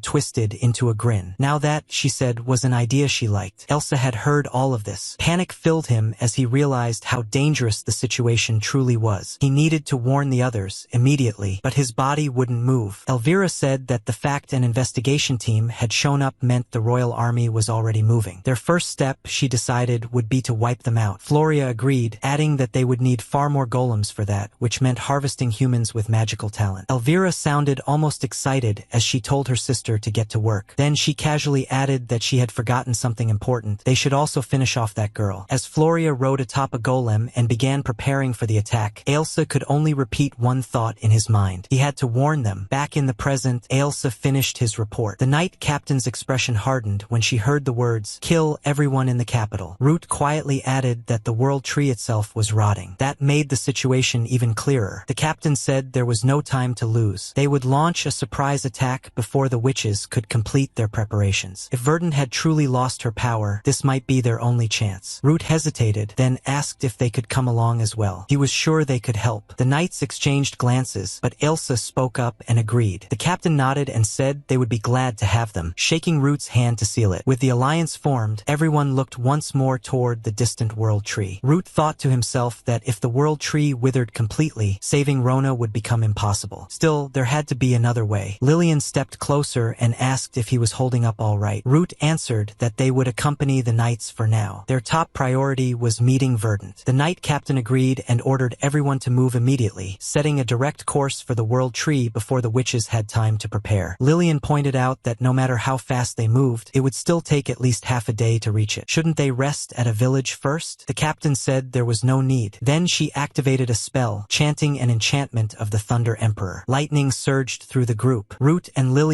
were both stunned by the sensation. Root asked what she had done. The captain explained that she had imbued them with lightning magic to amplify their physical abilities. With this, they could move at twice the speed of a horse. Lillian was amazed, saying this was the power of lightning magic, a support spell that strengthened allies. Root immediately realized how valuable that would be. The captain didn't slow down. She said they didn't have much time and told them to explain everything else along the way as they moved. They sprinted through the forest at full speed, lightning still crackling faintly around their bodies. While running, Root explained that they had been exiled from their homeland and were now wandering without anywhere to truly belong. The captain responded that such a betrayal was cruel, calling it a terrible tragedy. Root added that they had left as soon as they heard about the destruction caused by the World Tree Witches. The captain thanked them again for saving Elsa. Root simply replied that they had done what needed to be done. Lillian stayed quiet, keeping her thoughts to herself. This arrangement worked in her favor. There was no way she could tell them that their real goal was to meet Verdant, and this cover story was believable enough to get them through. Elsa then asked how the two of them knew each other. Lillian hesitated for a split second before saying they were just traveling together. Elsa apologized for the strange question but said there was something about her that reminded him of the witches. That made Lillian tense. She laughed it off nervously and said he must be mistaken. Before the conversation could continue, Root suddenly shouted a warning. Something massive descended from above. A huge flying creature, part dragon, part construct, blocked their path. One of the knights gasped, wondering if it was a dragon. The captain immediately identified it as a weapon deployed by the witches and ordered everyone to prepare for battle. The creature opened its mouth, gathering energy for a breath attack. The captain shouted commands, ordering the archers to knock their arrows and chanting an enchantment of the Ice Emperor. A volley of ice-enchanted arrows shot forward, colliding head-on with the dragon's flames in midair. Fire and ice exploded together, and the frozen arrows continued onward. Lillian thought it was a direct hit. Root said it wasn't. The dragon crashed down right in front of them and immediately unleashed a close-range blast. One of the knights saw an opening and charged, shouting that he would take its head clean off. Root yelled for him to stop, but it was too late. The dragon moved faster than expected, striking the knight midair and sending him flying back toward Elsa. The knight apologized through gritted teeth, admitting it had been careless. The captain ordered Elsa to hold the front line while she searched for the creature's weak point to finish it. Lillian said she and Root would support them. Root shook his head. That wasn't going to be an option. As the smoke cleared, they noticed something disturbing. A massive hand was embedded within the dragon's body, as if it were being controlled from inside. Root narrowed his eyes and muttered that the main attraction had finally decided to show itself. Floria emerged from the dragon's gaping mouth, smiling brightly as if this were all a game. She called out to Lillian, amused, saying that Lily really was a persistent nuisance. Lillian stiffened and whispered her sister's name. Root glanced at the situation and suggested that retreating might be wiser for now, but then corrected himself. He told Lillian that he was in command here and ordered her to deal with the dragon. Lillian hesitated, knowing what that meant, but Root was already thinking ahead. Their true objective wasn't the dragon at all. It was the Witch of Soulcraft herself. Captain Ceres was watching the battlefield carefully. Seeing their intent, she activated another enchantment, calling upon the Thunder Emperor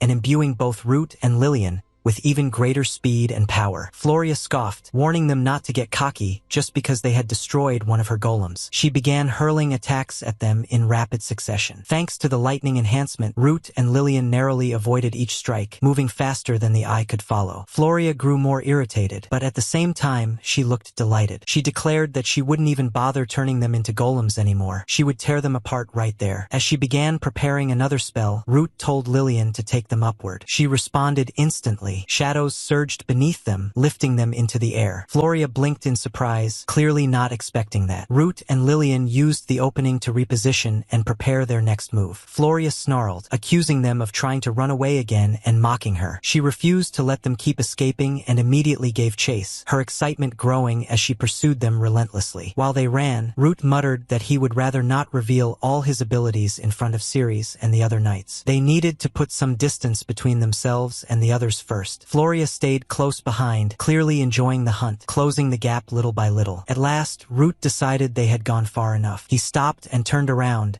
saying this spot would do. As he planted his feet, the shadow beneath him erupted forward, surging straight at Floria's face. She shattered it instantly, scoffing at how weak an attack like that was. Still, her irritation was obvious. She snapped that constantly running away and launching sneak attacks made him unbelievably annoying, like some pest that wouldn't die. Root calmly answered that he had his reasons. Then his tone shifted. From this moment on, he said he was done holding back. He would come at her with everything he had and prove that he was the real GOAT, the greatest of all time. Floria looked genuinely amused. She asked if he was seriously telling her to prepare herself, as if he had forgotten who he was speaking to. As her anger rose, her body began to swell, growing larger and more imposing by the second. She scoffed that a tiger didn't need resolve to fight a rat. Root immediately called out to Lillian. She answered that she understood. Floria mocked them, asking if they were really trying to strategize right in front of her, warning that she wasn't kind enough to allow that. The moment she moved to strike, both of them slipped out of range. Root clicked his tongue in irritation. Floria narrowed her eyes and remarked that he had some strange tricks up his sleeve. Root shot back that she seemed overly focused on him and reminded her that Lillian was there too. Floria dismissed it instantly. When it came to Lillian, she claimed she knew her better than anyone. That piece of trash,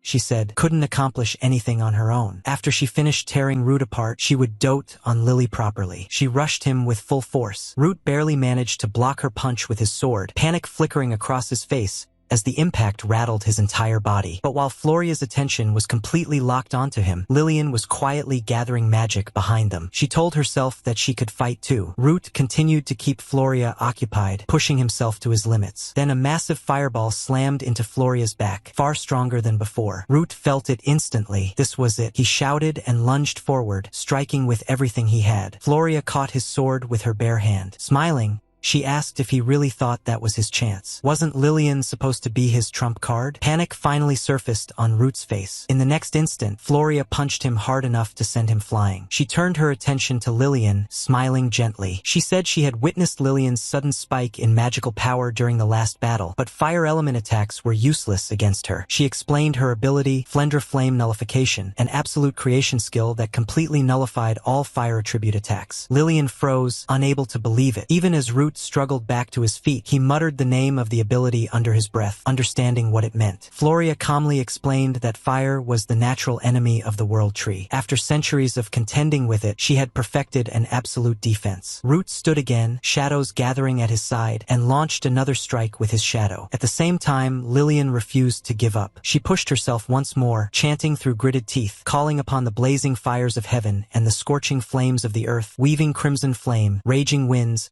and furious heat into a single desperate spell. Floria kept her attention locked on Root. When the shadow lunged in, she caught it mid-attack and sneered, saying it looked like some kind of golem, one made of shadow instead of clay or stone. Behind them, Lillian finally finished gathering her magic and unleashed it, crying out as she released flame breath. The torrent of fire was even stronger than before, roaring across the battlefield, but Floria didn't even flinch. She dismissed it as futile. Root stood back up alongside his shadow and struck again, refusing to give her breathing room. Lillian, exhausted but stubborn, forced herself to chant once more, calling on blazing heavens, scorching earth, crimson flames, raging winds, pouring everything she had left into the spell. Once again, Floria ignored the fire and seized the shadow as it came at her, mocking it as a toy. Lillian released another flame breath, stronger still, but Floria only laughed. She declared that it was pointless. Her flame nullification erased any and all fire. And Lily, she added cruelly, was only capable of fire magic. So what other move did they have left? Root said nothing. That silence made Floria even more smug. She laughed loudly, drunk on her sense of superiority. Lillian, completely drained, swayed on her feet. Then, through ragged breaths, she began chanting something different. A violent explosion erupted from that mouth. Root's eyes widened in genuine fear. Floria laughed wildly, delighted by the expression on his face. And then the sky answered. A colossal thunderbolt tore down down from above, striking Floria dead on. It was like the lightning of legends, Zeus striking Typhon, Thor crashing down on Jormungandr, Indra's thunder slaying Vritra. The air split apart as lightning engulfed her entire body. Floria froze in shock. Lightning magic? How was that even possible? The lightning was simply too much. Floria's body locked up, muscles refusing to respond as the residual thunder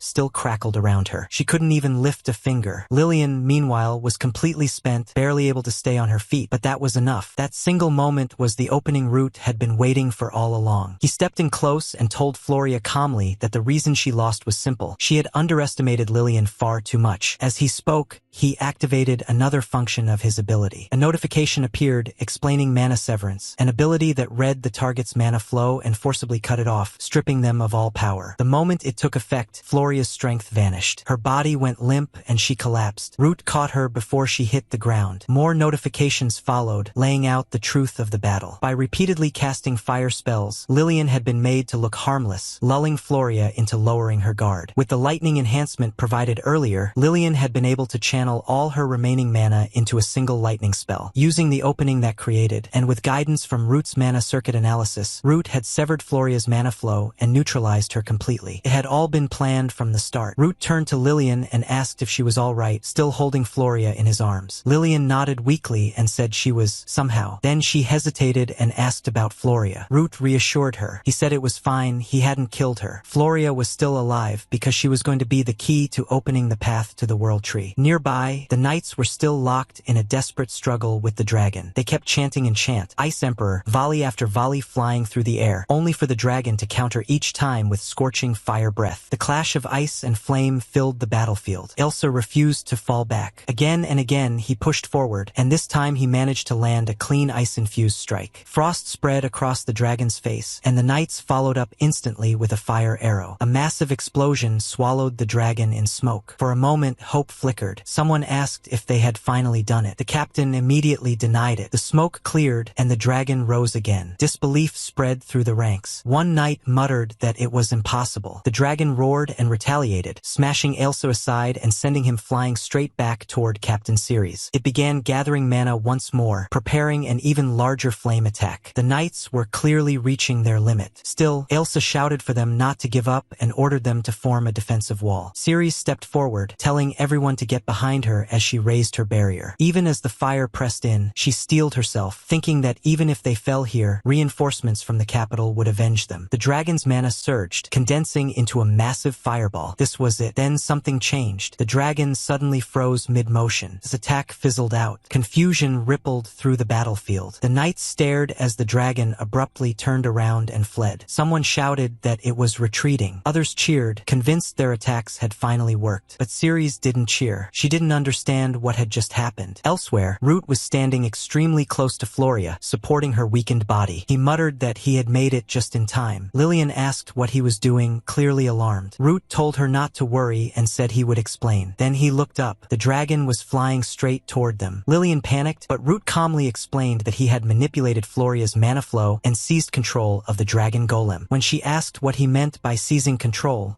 the answer became obvious. The dragon descended in front of them. Moments later, Root, Lillian, and the incapacitated Floria were riding on its back. As the wind roared past them, Lillian could barely believe what was happening and asked how he had even managed this. Root didn't go into detail. He simply stretched his hand forward and told her they were heading straight for the World Tree. Root and Lillian rode atop the dragon as it cut through the sky. Root said that with the dragon, they would reach the World Tree long before Captain Ceres and the others. They needed to be the first to arrive. Lillian glanced back uneasily and asked what would happen when Floria woke up. Root told her not to worry. Floria wouldn't regain consciousness for at least half a day, and besides, he had complete control over the dragon now. Hearing that, Lillian relaxed a little and said she understood. Root soon said they were getting close. Not long after, the colossal World Tree finally filled their vision. The moment Lillian saw it up close, her face drained of color. She whispered her mother's name, fear creeping into her voice. Something was clearly wrong. Root felt the same unease. Just as he had suspected, something was terribly off. Then a sudden surge surge of power rippled through the air. Root asked what that violent wind was. Lillian's eyes widened as she realized it could only mean one thing. Before either of them could react, the force slammed into them. Lillian was torn off the dragon's back. Root shouted her name and reached out desperately, barely managing to grab her. He asked if she was all right, but in that instant, he noticed something else. Floria was gone. A calm, chilling voice echoed through the air, asking what the meaning of all this was. Elvira appeared, holding Floria with ease. Root and Elvira finally stood face to face. Elvira looked down at him coldly and told him to leave. This was not a playground where he could simply wander in. Lillian immediately recognized who it was. Her face stiffened as she called out to Elvira, addressing her as her elder sister. She hurriedly explained that they hadn't come to threaten anyone. They only wanted to talk to their mother. Root followed up calmly, addressing Elvira as the Witch of the Storm and saying they had no intention of harming her. He asked her to at least listen. Elvira laughed coldly. She said no one would believe that, especially when Floria had been hurt by them. Lillian tried to deny it, but Elvira didn't give her the chance. The killing intent was already there. Root sighed inwardly, realizing that talking really was pointless. Elvira raised her hand and invoked the Thunder Emperor. The sky answered instantly. Violent lightning crashed down onto the dragon they were riding. Lillian was shocked that the dragon endured it. She realized the creature had been infused with Elvira's own magic and possessed incredible durability. Elvira, on the other hand, was furious. She demanded to know who had given them permission to use that child. Floria sneered weakly, saying she would deal with Elvira later for letting her golem get stolen. Then she dismissed the matter, saying Elvira was in the way anyway, and that she could rest inside the world tree for now. With that, Floria was sent away, leaving Elvira to focus fully on the fight. Root said quietly that they would have to take Elvira down. The dragon surged forward, charging straight at her. Elvira prepared another spell and condensed a crimson flame into a spear. She hurled it at the dragon's head, snarling that defying one's creator was the height of foolishness. The attack struck hard, badly injuring the dragon. Elvira mocked them, asking if they really thought they could defeat her with her own creation. But then the dragon's tail slammed into her with tremendous force. Root remarked coolly that it was unfortunate for her. He had taken the liberty of making a few modifications. A notification flashed, explaining that by manipulating the magic circuit of the dragon golem, its strength had been further enhanced. Lillian stared in disbelief. The dragon had actually wounded her elder sister. For a brief moment, she thought they might really be able to win. Root immediately warned her not to get her hopes up and told her to listen carefully. Elvira roared in rage. She shouted that no one, not even their mother, had ever managed to wound her. Lightning exploded across her body as she gathered immense power in her hands. The dragon answered with a massive fireball, blasting it straight at her. Elvira caught the flames with her bare hand, crushed them, and flung them aside as if they were nothing. Then she raised her hand again, thunder screaming through the air, and declared that they would return to dust. Elvira continued to gather power, lightning compressing and screaming in her grasp. When it reached its peak, she hurled it forward. The thunder tore straight through the dragon, obliterating it in a single strike. Root and Lillian were thrown from the sky and slammed into the ground below. As they struggled back to their feet, Elvira looked down at them and said coldly that their toy was gone now. She asked if they were prepared. Root steadied himself and acknowledged her strength, calling her worthy of the title Witch of the Storm. At the same time, lightning began raging around Elvira again as she prepared an even larger attack. Root didn't hesitate. He grabbed Lillian and they ran. Elvira clicked her tongue, mocking them for scurrying away like rats. Thunder chased them from behind, carving craters into the earth. As they ran,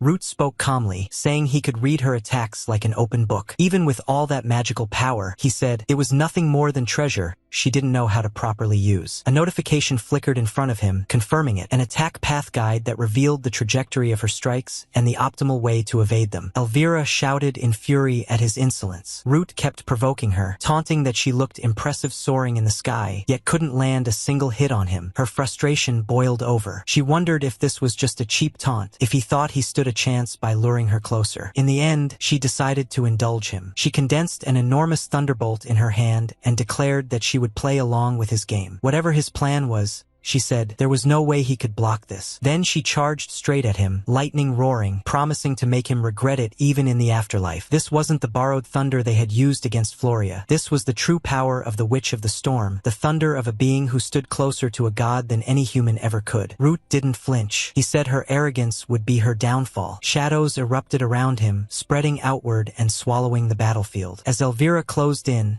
she finally realized what she was seeing. Shadow. He possessed the ability of a shadow user. It didn't matter, she shouted. Thunder answered her call once more as she invoked the Thunder Emperor's Phoenix. But another bolt descended from the sky. This lightning wasn't hers. It crashed straight into Elvira, smashing her down into the ground. Even as she lay there, scorched and furious, she snarled that anyone who opposed her would be erased without leaving behind even a speck of dust. As Elvira lay there, she suddenly became aware of her surroundings again. Her gaze drifted toward the world tree, and then to their mother. She spoke bitterly, saying that if their mother hadn't opposed her, none of this would have happened. Being trapped in a place like this was unbearable to her. She declared that she was leaving the world tree behind. After all, she claimed the world tree itself was waiting for her. That was when a voice came from behind her. Root apologized calmly for the sneak attack, explaining that if it meant saving Rona, he couldn't afford to be picky about his methods. Elvira started to turn at once, but she was too late. A massive shock slammed straight into her chest, then into her abdomen, stealing the breath from her lungs. Root held his position, bracing himself and pouring everything into the attack, making sure it didn't fail this time. The blow was heavy enough that even Elvira collapsed to the ground, her body no longer responding. Lillian let out a breath she didn't realize she'd been holding,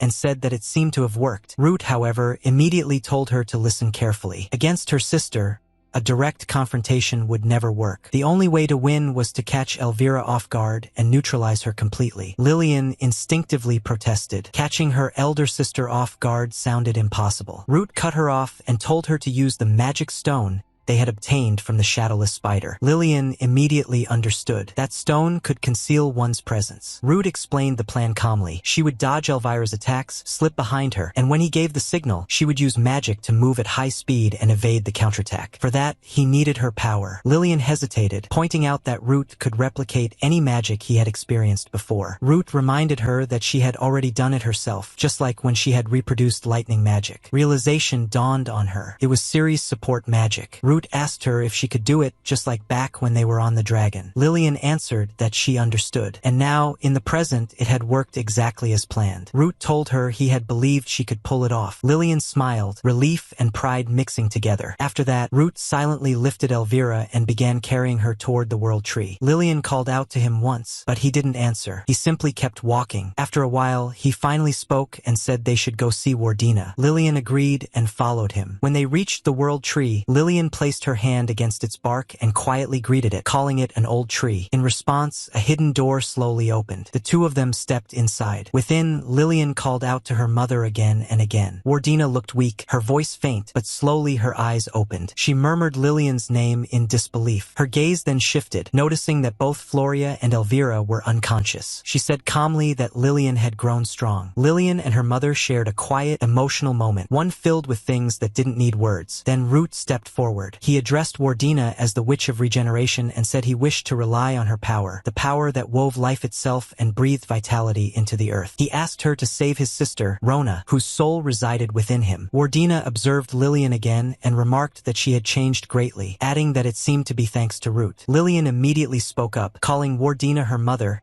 and asking her to lend them her power. Wardina reached out and placed her hand toward Lillian. She asked softly if Lillian truly didn't resent her, even after being abandoned. Lillian met her gaze without wavering and said she didn't resent her at all. After all, her mother had told them the truth 14 years ago. Wardina stood before her 3 daughters, who listened in rare, uneasy silence. She told them that their role had always been the same, to protect the world tree, to guard it from outsiders, and to watch over its growth. Elvira immediately protested, saying she didn't want to stay trapped in a place like this forever and that she wanted to see the outside world. Floria, more curious than rebellious, asked what the world tree actually was. Lillian, meanwhile, said nothing. She simply observed her sisters, quietly taking in their reactions. Their mother began to explain. Long ago, this land had been nothing but a barren wasteland where no life could survive. It was the witches of the past who poured their magic into the earth, restoring it and allowing life to take root. Lillian then asked what would happen if the world tree were to wither. Wardina answered calmly that if the tree died, the flow of magic in the region would cease, and the land would return to the lifeless wasteland it once was. Elvira reacted sharply, saying that if protecting the world tree meant protecting the land, then it made no sense for humans to try to burn it. As those words left her mouth, memories of the chaos and fear she had seen surfaced in her mind. At that moment, a root rose from beneath her feet, lifting her gently into the air toward their mother. Startled, Elvira asked what was happening. Wardina replied that one day she would understand that everything in this world circulated, intersected, and flowed as one. More roots emerged, lifting Lillian and Floria as well, bringing all three sisters together before her. Wardina wrapped them in her arms, her voice soft as she told them that she loved them. The sisters,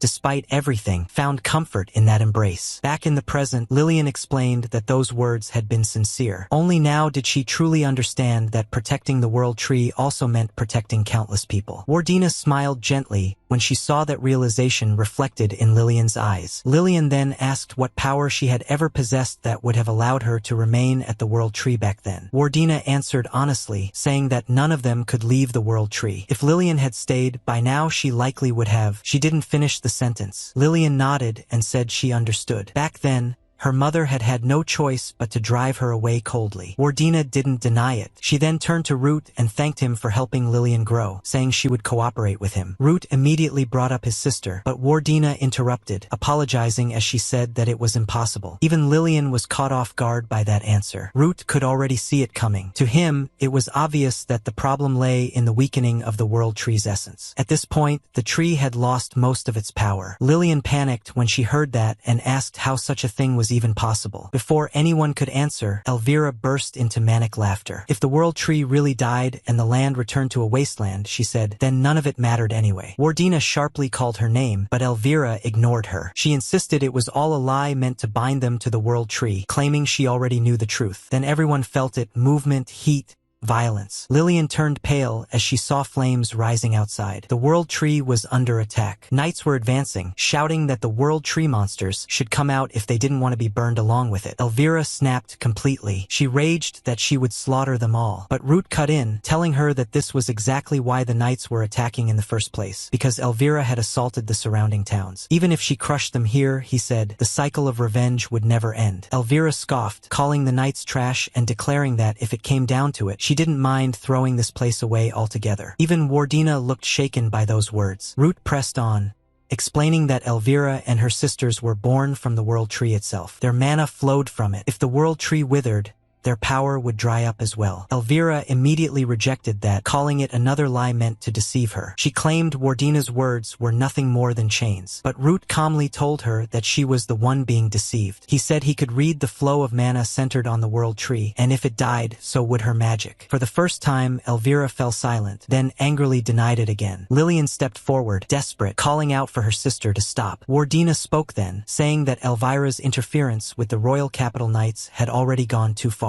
Even if she wiped them out now, the land would suffer catastrophic consequences. At that moment, Root turned to Wardina and asked her to trust him. He said that if she left it to him, he would protect the World Tree no matter what. Wardina looked at him closely, meeting his gaze, and saw the resolve there. Outside the World Tree, Elsa was pacing back and forth, clearly frustrated. She reported that it was useless. There was no entrance anywhere. Ceres agreed. It was obvious the witches were hiding inside the World Tree, but without a way in, they were stuck. After circling the trunk and placing her hand against the bark, Ceres finally muttered that there was no choice left. If they couldn't reach them, they would have to burn the tree itself. That was when a voice suddenly echoed from within. Ceres was told to wait. The knights froze in shock as Root stepped out from the World Tree. He told them to stop, explaining that the land received immense blessings from the World Tree and that burning it would be a grave mistake. Elsa stared at him in disbelief, demanding to know how he had even managed to get inside. Root calmly replied that the problem had already been resolved and that they should withdraw. Ceres immediately objected. If they didn't burn the World Tree now, she argued,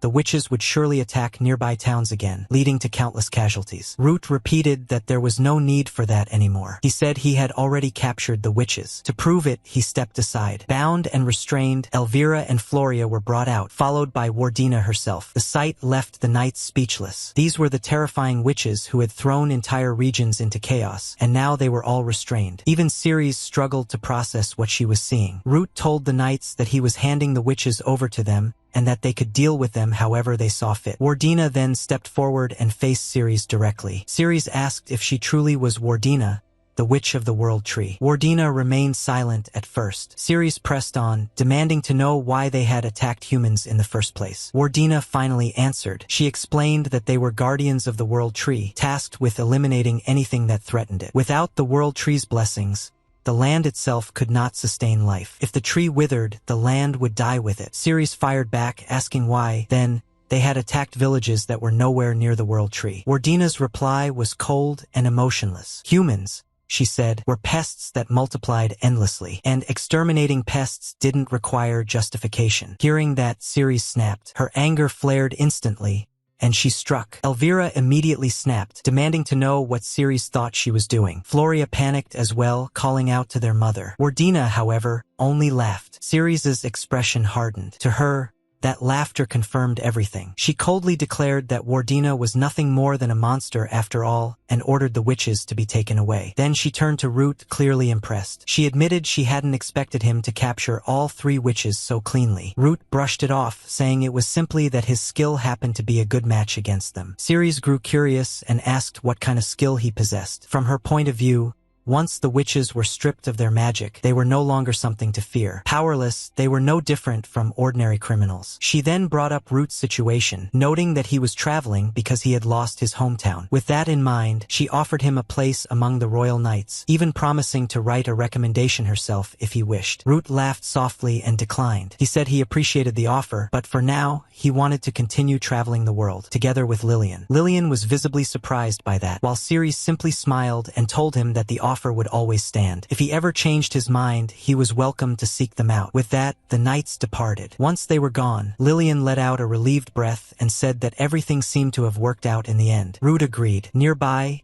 Elvira and Floria were speaking among themselves. Floria admitted that she hadn't expected Root to see through her golem so easily just by exchanging blows with it. Root explained calmly that by manipulating the flow of magic, he had reconfigured the golem and sharpened its movements, making its nature obvious. Elvira gave a short laugh and admitted that he wasn't bad for a guide. Wardina then spoke up, acknowledging that thanks to Root's ability, he had managed to reach her. Root replied that they had simply gambled on a slim chance and pushed forward until it worked. That was when countless roots suddenly burst from the ground and wrapped around Root. Lillian cried out in shock, calling his name. The roots pulled Root toward Wardina. As she drew him close, her tone changed completely. She told him that, with his ability, he already knew the true condition of the World Tree, didn't he? Root answered honestly. He said the World Tree was infested with monsters deep within its roots and was steadily losing its magic. Those creatures, he added, were dangerously unstable. Lillian was left speechless. Wardina's expression grew more serious than ever before. Staring straight at Root, she accused him of something unthinkable, saying that a guide like him was trying to destroy the world itself. Root met her gaze, his face just as serious. He neither denied it nor confirmed it. Lillian immediately stepped in, insisting that Root would never do something like that. Root himself followed up calmly, saying that no matter what, he intended to save the World Tree. Wardina didn't deny his resolve. Instead, she explained the truth. The monsters nesting deep within the roots were siphoning off the World Tree's magic, steadily accumulating terrifying power. Once that creature fully absorbed the World Tree's essence and evolved, it wouldn't just threaten this land, it would become a danger to the entire world. That revelation visibly shook Elvira. Wardina continued, saying that in their current state, burning the World Tree would limit the damage to this region alone. She had already resigned herself to that fate, even if it meant allowing the royal army to destroy it. Root, however, had turned the army back despite knowing all this. Elvira couldn't accept it. She protested that she'd only heard about the monster weakening the World Tree, not about it becoming a world-level threat. Wardina's gaze sharpened. She said it was exactly what she expected. Elvira had never truly listened. Elvira snapped back that all she'd ever wanted was to see the outside world. She spoke dreamily about what might lie beyond the sea. As a child, she had always wondered about it. Then a realization struck her. Lillian had left the World Tree. If Lillian could do it, then maybe she could too. That thought became her hope. She remembered the feeling vividly, soaring freely through the sky, flying alongside birds, the wind wrapping around her. In that moment, she believed nothing could take her freedom away. Then pain erupted inside her. A vine burst forth, coiling around her body and yanking her down from the sky. As she plummeted, panic set in. Her magic slipped out of her control. She couldn't understand what was happening, only that something was binding her, crushing her freedom. That was when she heard the voice. Wardina's voice. Elvira was told that her role was to protect the World Tree. She was forbidden from leaving. Her power was too great. If unleashed freely, it would harm humans and threaten the World Tree itself. Elvira remembered shouting back in despair, asking if that meant she was to be imprisoned there for her entire life. She remembered being told, coldly, that this was their fate. After that, Wardina had returned to the World Tree, leaving Elvira behind. Elvira had struck the trunk with her fists, crying, screaming, asking why they were even born in the first place. And then someone appeared behind her. That figure told her she shouldn't be locked away in a place like this. Startled and furious, Elvira had immediately grabbed the intruder and slammed him down, demanding to know who he was and why he'd taken her belongings. The man only replied calmly that if he truly meant her harm, he wouldn't have bothered speaking first. Elvira declared coldly that her role was to protect the World Tree and that she would crush anyone she deemed suspicious. The stranger, instead of retreating, sounded almost impressed. He called it amazing. That was enough to trigger her killing intent. She moved to strike, but his next words stopped her mid-motion. He told her she was the one who should go outside. Elvira froze. The man spoke as if he already understood everything. He claimed she had been born to save the world, yet Wardina feared her power and locked her inside a narrow birdcage called the World Tree. Enraged, Elvira demanded to know who he was. He introduced himself as nothing more than a scout, searching for a savior who could set the chaotic world right. According to him, the world beyond was overflowing with injustice, where the weak were endlessly trampled. When Elvira questioned what he meant by the world, he revealed a monster and calmly said he would release her from this place. She was stunned. He reassured her that it would only weaken the World Tree temporarily. If she allowed this child to be unleashed into the world, she would gain her freedom at last. Desperate to escape, Elvira accepted his words